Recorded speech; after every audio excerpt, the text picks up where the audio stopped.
this stressing. Too weak to count my blessings. Ain't got time for window dressing.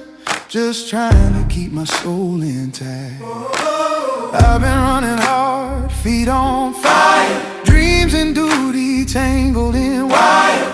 But when my strength starts slipping away, I still hear your voice say, don't grow weary in well-doing. Get those problems off your chest.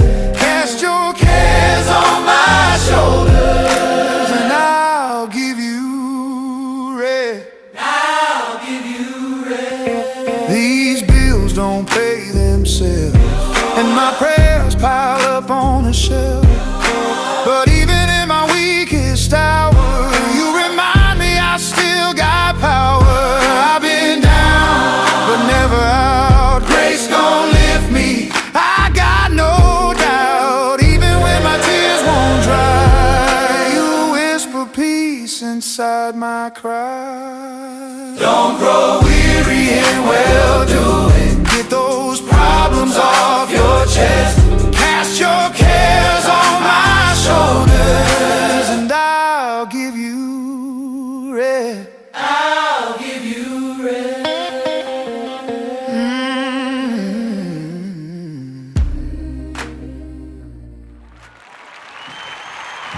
Welcome back to Misfit Island, my little Misfit family. What day is it? It is Monday morning. Welcome back to the island. My name is Timothy, and here on the island I am also known as Misfit 1. And if you'd like to rumble your way over here, then that would be rumble at I, Misfit 1. Welcome back, family, my little squad. Welcome back to our little daily Bible study where we come here to prepare for perilous times as we walk in this world full of deception. Yes, we need to ask the Lord for discernment to be able to understand the signs of the times that we live in. And because mass deception is one of the key signs of the last days, and in order to stand firm in these last days, you need to have discernment. So yeah, welcome back to the island. And if you're new here, what we do here is we seek the voice of the Lord, and we read His Word daily to help us grow closer to Him, to build that relationship with our Creator, with our Messiah, with our Savior. Without Him, there is no hope. We would have, there is no hope. He conquered death, and if you have faith and you believe in Him, and you have that holy heartburn where you truly believe that Jesus Christ is your Messiah and He died for your sins, and you put all your faith in that, and then you are justified, and one day we will spend eternity forever living with the Lord. So yeah, we've been we've been going through. We went through most of the New Testament. So yeah, if you are new here and you're hungry, you're like it's like 2 Peter 2:2 or 1 Peter 2:2. It tells you that if you're a newborn babe, you're like a baby, and you're I used to call it, if you go back and look at my icons, all like probably my first 100 videos, I always have cows on a tropical island because it was my milk for babes. This is a basic Bible study. It's not no in-depth, I'm going to woo and ah and ooh you with, all this knowledge and information. We're just come here. It's like a little basic Bible study where we read the Word together. We have fellowship, and, we go through all the scriptures. And I was going to say that if you go back to my channel, and you look at all my playlist, I have we've conquered almost the whole New Testament. It's all on tape, and God's Word is spoken through this little dirt vessel. And so if there's books in the Bible you don't understand, or you just want to hear while you're driving to work, or waiting at the doctor's office, whatever, go back to my channel and check out all my playlists and look at all the videos, and you can click up on anything that interest you. But right now we are going through a book in the Old Testament. It's the book of Daniel. And, if you watch this channel, you know that the book of Revelation is my favorite book. And it's probably these two books are probably most pertinent to what's going on in the world today to help you understand what's going on. And if you watch this, you know that I'm all about root cause of what's going on with the madness in this world. And that it would be this seed war that's going on. And in Genesis 3:15, there's a seed war where, Eve it was tricked. Adam sinned, and the earth, the planets, Satan, man and woman, we're all cursed. We're living under curse right now. With all the beauty that there is here, it's cursed. So it's not even at the original state when it was created, and then one day it will go back to that. So yeah, but if you look in Genesis 3:15, it talks about because of this curse that there's going to be a war. It's the woman's seed and the seed of Satan. And some people try to say, oh, it's just one seed. No, it's if you just do a word study on seed, look at how it's used and applied throughout Scripture, and it's a seed war.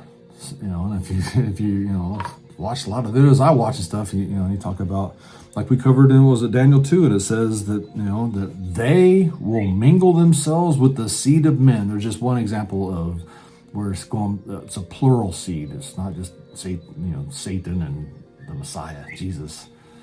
But so I just work 6/12s, and I'm a mess. So gotta give me a little bit of grace here. But so we are in Daniel, and I got my little one day off, and I'm right back at it again. So time is precious, and what time that you have, you need to spend it seeking the Lord. Like I said, we read all of the scriptures. We're not picking and choosing scriptures to create a religion. We are here to deepen our relationship, and it says that I think it says Romans 12. I don't have my notes here. Romans 12, it talks about the reading and hearing the word is how God gives you your measure of faith. So your levels of faith is based on your desire to seek Him. How much are you reading and how much are you listening to God's word?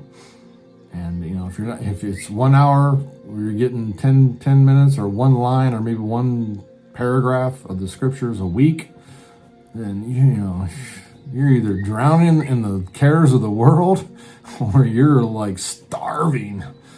So so this is one of the ways that you can actually hear and read the word of God, is by listening and watching this channel.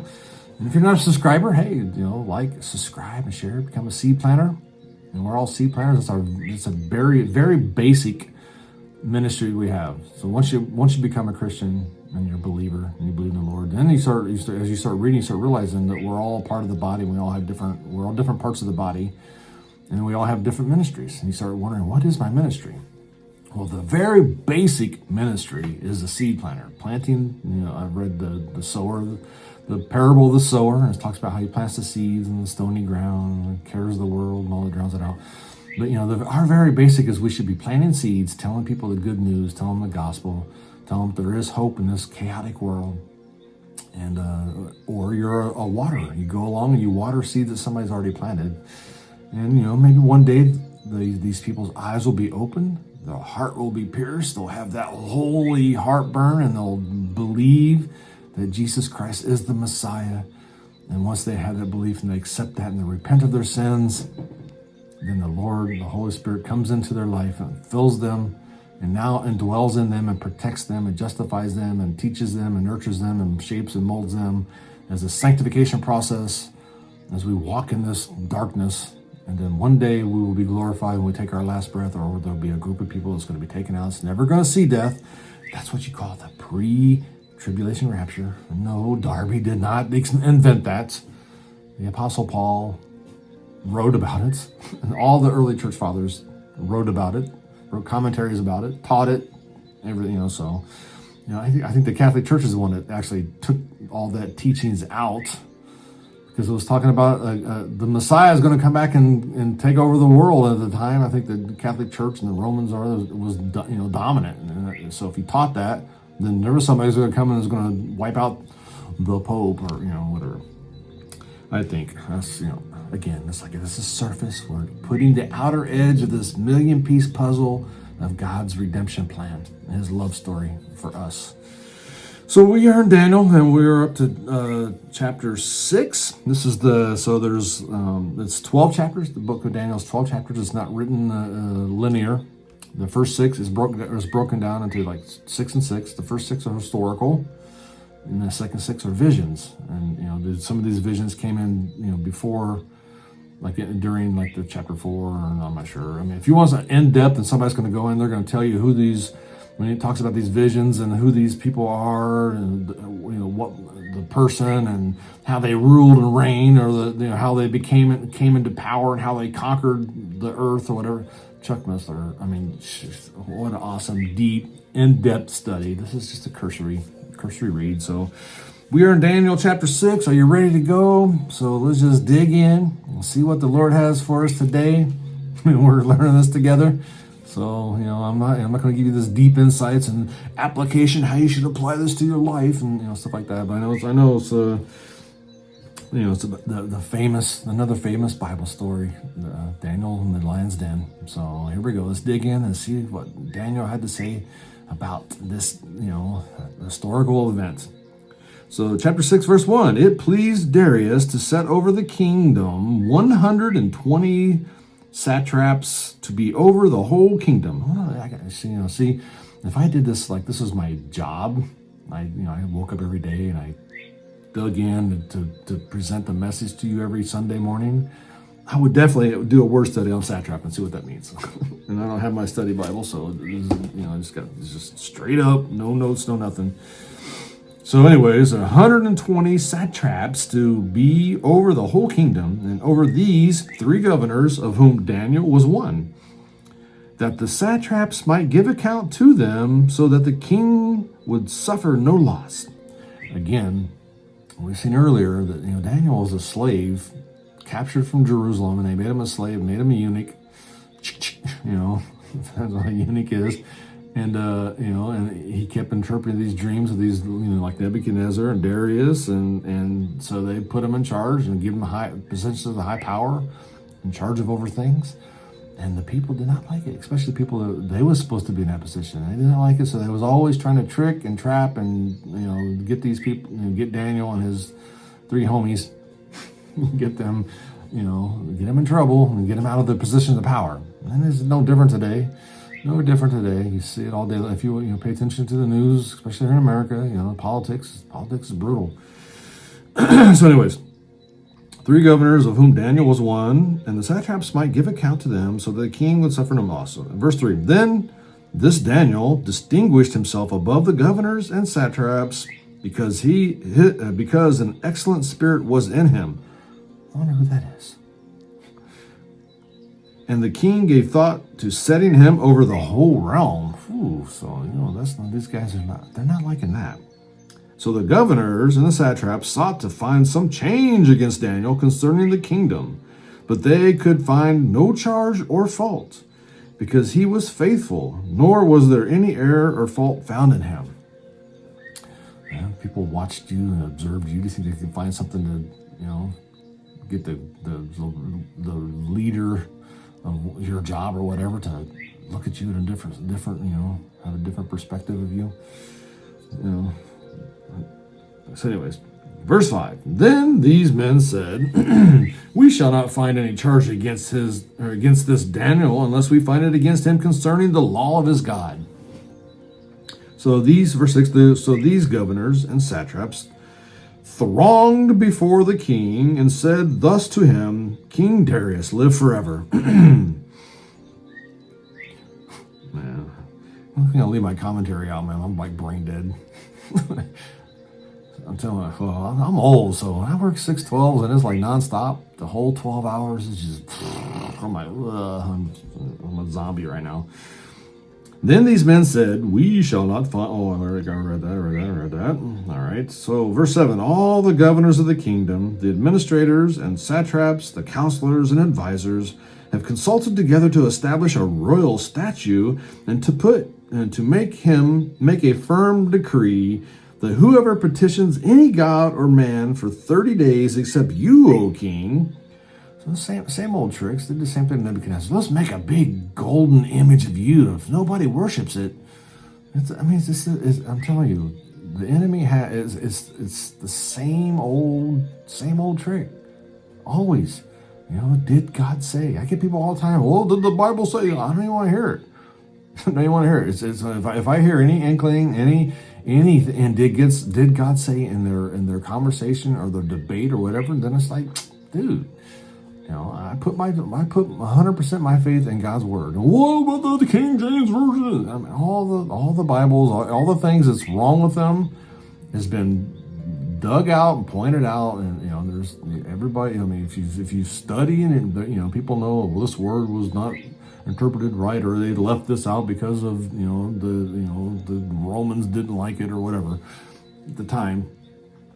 All the things that but the what you need to know, what we need to know to have that relationship with the Lord and to keep us on the narrow path, that Calvary cross, the Take Him to the Cross Ministries is my ministry here. So we're heading towards the cross. We have it. We are blessed. We have it right here. 66 books. So so anybody comes along, oh, did God say? I don't get caught up in it. It's fruitless. The arguments are fruitless. Who cares? I don't care anymore. I don't know. I guess I'm 61, so it's like stuff like that. I don't care, man. I'm waiting for the Lord's return, and I try to live my life for Him now. I mean, you make bad choices in your life, and you got to, like, at my age. I mean, most people I worked with, when I had a good job, they're all retired right now. And so you make bad choices sometimes. I got to live with it now. So I'm probably going to work until I die or until the Lord comes, one or the other, whichever comes first. But hey, choices I made. What can you do? So where were we? So they're going to establish a royal statute and to make a firm decree that whoever petitions any god or man for 30 days except you, O king, shall be cast into the den of lions. Now, O king, establish a decree and sign the writing so that it cannot be changed according to the law of the Medes and the Persians, which does not alter. Therefore, King Darius signed the written decree. So this is like, I guess, when the Medes and the Persians took over. It's not the Romans or the Babylonians. It was Babylonians, Medes and Persians, and then I think the Greeks, or don't quote me on that either. Verse 10, now when Daniel knew that the writing was signed, he went home, and in his upper room, with his windows open toward Jerusalem, he knelt down on his knees 3 times a day and prayed and gave thanks before his God, as was his custom since early days. So Daniel's like, whatever, dude. I want to keep worshiping my God the way I worship my God. I care about your decrees. Then these men assembled and found Daniel praying and making supplication before his God. Because remember earlier, they're like, oh, we can't, doesn't do anything bad, so we got to catch him, doing something against Darius the god. So verse 12, and they went before the king and spoke concerning the king's decree. Have you not signed a decree that every man who petitions any god or man within 30 days, except you, O king, shall be cast into the den of lions? The king answered said, this thing is true, according to the law of the Medes and the Persians, which does not alter. So, like, I guess the Medes and the Persians, when they pass a law, it's the law, man, you can't alter it. If you break it, you break it. None of this, 2-tiered system like we have in America now, where all the evil men, just like the back of the sons of gods and the 70 nations was dispersed, and they God went upon his counsel and he said, why are they letting this evil man get away? And they're not judging these men the way they should be judged. Same thing in America today. So anyways, the king answered and said, this thing, so, which does not alter. So he signed the law. He can't do anything about it now. So they answered and said before the king that Daniel, who is one of the captives from Judah, does not show due regard for you, O king, or for the decree that you have signed, but makes his petition 3 times a day. He's up there praying 3 times a day to his God, king. What are you going to do? And the king, when he heard these words, was greatly displeased with himself and set his heart on Daniel to deliver him. And he labored till the going down of the sun to deliver him. So, Darius knew, man, they tricked me. They tricked me. He loved Daniel. And he labored, trying to find a way to get Daniel out of this.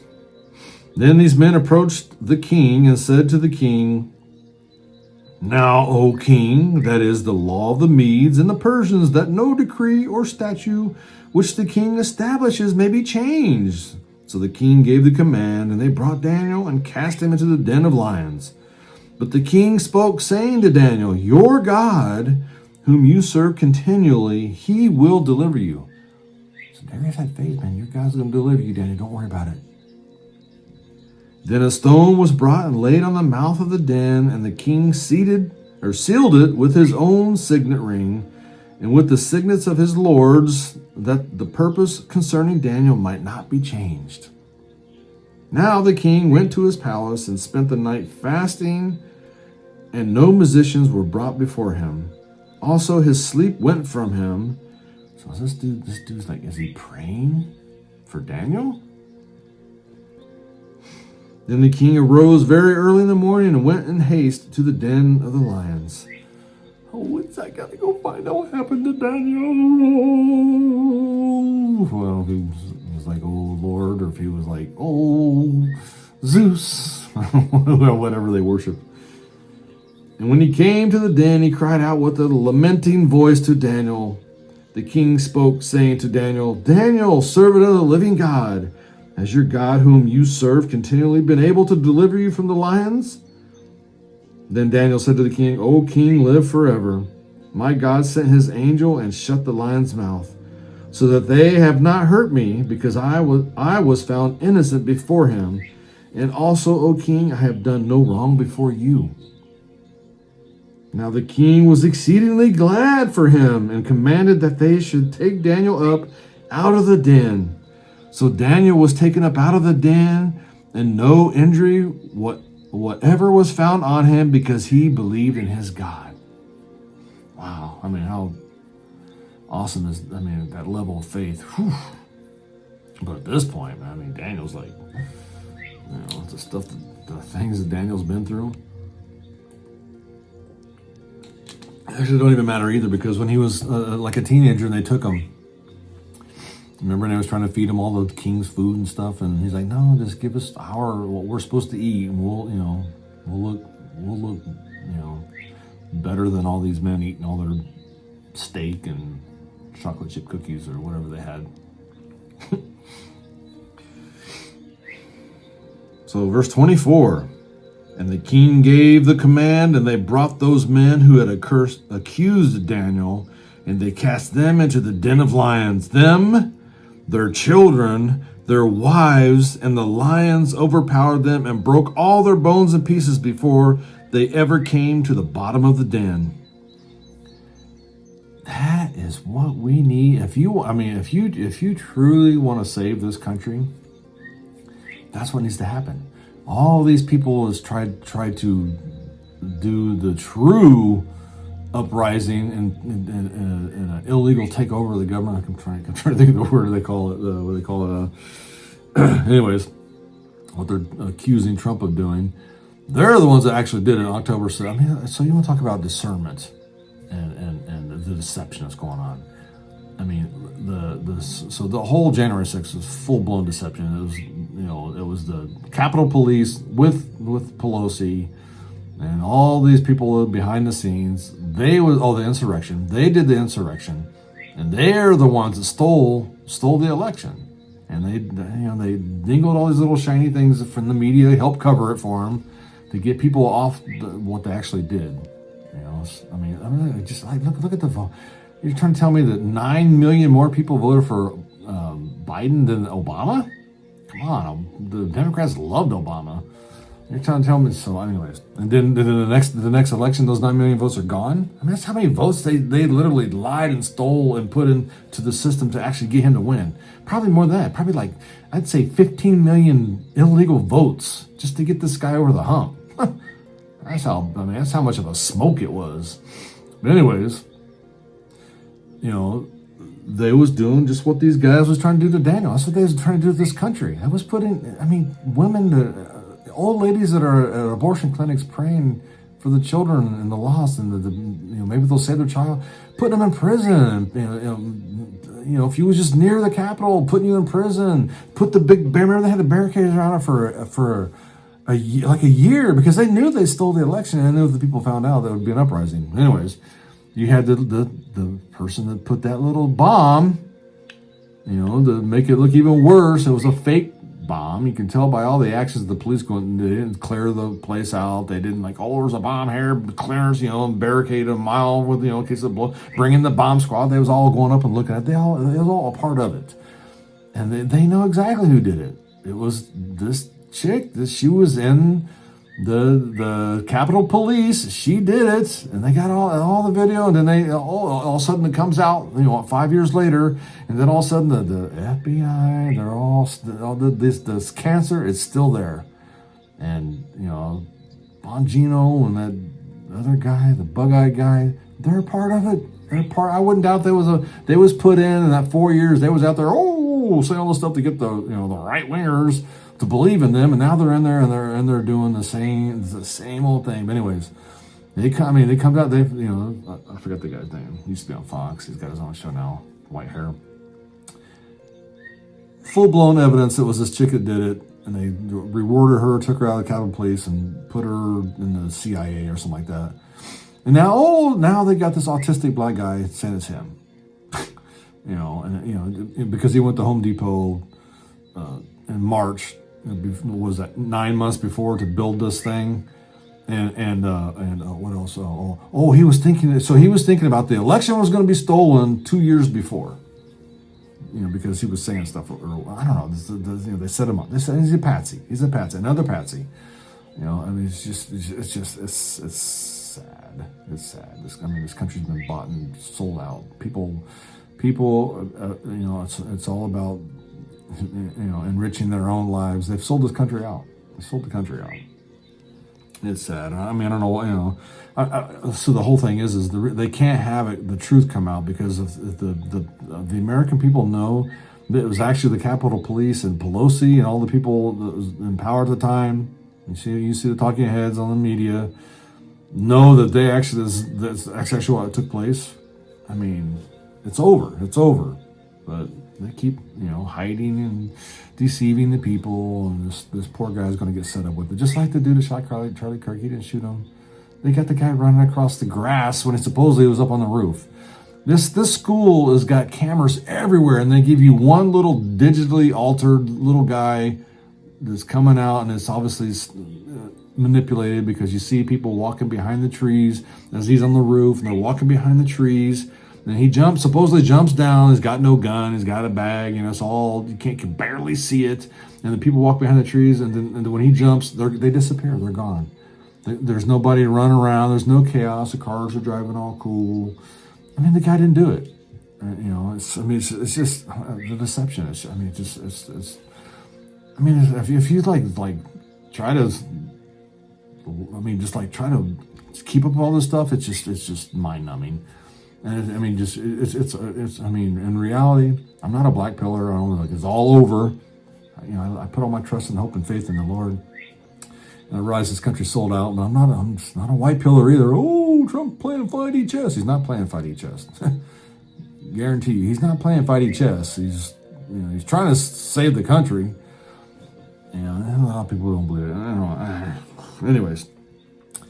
What these guys are trying to do to Daniel, set him up, is the same thing these people are trying to do to this country, and it's all a part of this seed war. Really, if you want to go down the root cause, it's the seed war. They want global control, and we already know that the technology, the global control is going to come one day or another. Nobody's going to be able to buy and sell unless they have the mark of the beast. You're not going to get tricked into it. It's not a digital ID. It's not real ID. It's not the vaccines. It's this guy. I'm telling you, the world is going to be blown away by what comes on this planet after the rapture. And the spiritual realm is going to be opened back up. This guy's going to die, and he's going to, first he's going to confirm this covenant. There's going to be peace, and they're going to rebuild the temple, and they're going to start doing the sacrifices in there, and they're going to tear down their walls and think everybody loves them now, and there's going to be peace and harmony. And then this guy's going to say, no. And he's going to go and desecrate the temple. He's going to, I don't know if he's going to die before that or die after that. But he's going to die. He's going to be resurrected, and then people are going to go, who can stand it? Who can make war against this guy? And then he's going to go in the temple. So I think he's going to die before. He's going to go in the temple, desecrate it, say, I'm God. And this false prophet's going to say, you're going to rise up, and you're going to make an image to him, and you're going to worship this image. You're going to take his mark, his name, or his number. And if you don't, this image is going to know if you worship him or not. And if you're not, we're going to come out there and we're going to cut your heads off. I mean, that's what's coming to this planet. And that's what they're heading toward. That's what they're striving for. You know, the Great Reset. You'll eat the bugs and you'll be happy. You'll own nothing to be happy. It's coming. It's coming, people. And everybody's in their sleep and slumber and their stupor, and they have no clue, and they don't want to nan or nan or nan. They don't want to hear it. The people don't want to hear it, especially the churches. You know, this lukewarm church, the pastors ain't teaching nobody none of this stuff. And if you're in a church where somebody's telling you to prepare because this stuff's coming, then you're blessed. You're lucky. Hey, but that's what we have here, right? I'm surface. I'm just surface. I'm not giving you the in-depth of it. But I'm telling you, it's coming. It's coming, and it's coming way faster than you. I mean, and once it happens, it's over. It's over. It's done. Then it's on. It's on. You're either here or you're not here. And man, and if you're here, it's gonna be ugly. It's gonna be a mess. So, anyways, verse 25. Then King Darius wrote to all peoples, nations, and languages that dwell in all the earth, peace be multiplied to you. I make a decree that in every dominion of my kingdom, men must tremble and fear before the God of Daniel. Ooh. How do you think that went over? All these people worshiping these false and fake, phony idols and gods and stones and marble and images and demons or whatever. You will worship Daniel's God. I make a decree that, for he is the living God and steadfast forever. His kingdom is the one which shall not be destroyed, and his dominion shall endure to the end. He delivers and rescues, and he works signs and wonders in heaven and on earth, who has delivered Daniel from the power of the lions. So this Daniel prospered in the reign of Darius and in the reign of Cyrus the Persian. So that's chapter 6. That's the end of the historical half of the book, and then the next half, all the visions. That's the kind of stuff fascinates me. But back to that. So I gotta say, he says you'll worship the God of Daniel. Well, when during this tribulation period, when and then what I was getting at that is you're not going to be tricked into taking the mark of the beast. I constantly hear. That's the mark. This is the mark of the beast. This is the mark of the beast. The real ID is the mark. The vaccine is the mark of the beast. That's the people that are starving, don't have a clue because they don't read their Bibles. But anyways, you're not going to be tricked. I don't care what kind of monetary system is created. Say you can't buy or sell unless you have this real ID. That's still not the mark of the beast. That may be the system he uses, but it's still not the mark of the mark of the beast is where the world is going to look at this man and they're going to say, yes, I want his mark on my forehead to let everybody know I believe he is God. The world is going to take this mark willingly and wantonly, and they're going to take it and they're going to, I got it on my hand, I got it on my forehead, and it's going to be like a pride thing. Like you've seen people with their Band-Aids get in their boobs and they're wearing their mask, like, whoa, look at me. They're going to make videos, and it's going to be TikTok everywhere where they have their mark of the beast. It's going to be a wanting, willing thing. It's not going to be tricked into it. So anybody that tells you anything about, that's the mark. No, it's not. You're not going to be tricked into it. And we've been using monetary systems, or the history of mankind has used something to buy and sell stuff. Always. Now that they may have control over it, and they say, oh, well, you ate too many steaks, now we're going to cut off your bank account, or you went on YouTube and you was talking about Jesus Christ, you're not allowed to do that, so we're cutting off your channel, we're cutting off your bank, which is, I guarantee you, people that's teaching stuff like this are marked. I may have a small little crew that watches this, but I guarantee you AI has got me marked and put me into a little file. This guy's telling the truth. So whenever they do go out and try to suppress the truth, they'll shut this stuff down. They'll shut all the Bible apps down. They'll take away all the Bibles. They'll shut me down. They'll probably, if I'm still here, I'm telling you, If I'm still here and the Lord doesn't tarry and we're like here like by 2030, there's going to be some deep, dark, America's going to go through some rough times, and the people that know that are speaking the truth, they're going to take them out. They're going to take us out. So, you know, so there's people that teach that there is no rapture and that, you know, that we're going to be persecution, go through persecution. Well, yeah, I mean, that's persecution. It's it's not an escapist thing. There's two different things. There's persecution, trials and tribulations that's promised. That's something that's promised to us, other than our salvation, if we believe. But we are. Though in America we're in a bubble, and right now we're not being persecuted. But all over the world, people are being persecuted, and that can come here and happen here. But God's wrath being poured on the earth, and persecution from the leader of the world now, Satan, and his dominion of principalities and powers that rule and reign over the darkness of this world. Persecution from them, or persecution from men that hate godly men, or whatever. Persecution because the men are being, these vampires that are being used by these dominions and these principalities, and they're trying to get complete control over man. That all, yeah, but God's wrath being poured on man, no, God's going to pull his bride out, and his church out, and his remnant out before he pours his wrath. So it's two different events. So don't people tell you, oh, see, we're promised persecution. It's two different things. Two different things.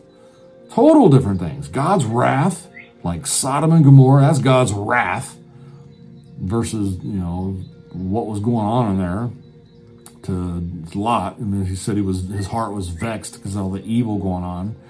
And they'd probably, you know, mocked and ridiculed him or whatever. I don't know. Actually said to sit on the gate, so I don't know, he's like part of the government or had part of the power. And then you look at the whole world with the flood. And it said, all men's hearts thought evil continuously. Every single man that walked on the face of the earth was thinking evil. I want her. I want to take his money. I want to kill her. I mean, just imagine. You probably, I mean, the stuff that we see on TV today, our, you know, suppressed sugar, spoon-fed news. You know, if you seek another stuff, you can see it. That's probably like 10% of the planet is thinking that way. Imagine every single person on the planet thinking that way. The hinder is going to be taken out. The hinder is the bride of the bride. And if you go look at Thessalonians, 2 Thessalonians, or 1st or 2nd Thessalonians, written in the Hebrew, it is very distinctive on the Hebrew language that the hinder is the bride of Christ, and she will be taken out. Paul taught that. So theres people that teach that far better than I know how to teach it. The guy Ken Johnson, BibleFacts.org. You can join it. He's got a website, all kinds of free stuff on there. You know, the calendars and talking about March is the end of the Jubilee year, and then it's that last 50 years of the Jewish calendar, or at the end of the 6,000 years. It says the Messiah is going to come. He already came. But they don't realize that's the second coming of him. They will one day, because they're partially blind right now. So anyways, there you go. Chapter 6. I went long. And so, yeah. My little rant there. But hey, do some fact checks and research what I'm telling you. It's all out there. It's all out there.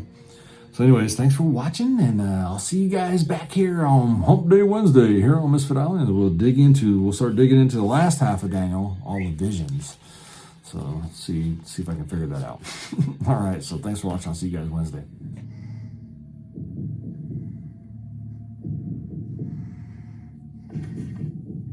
I'll be back.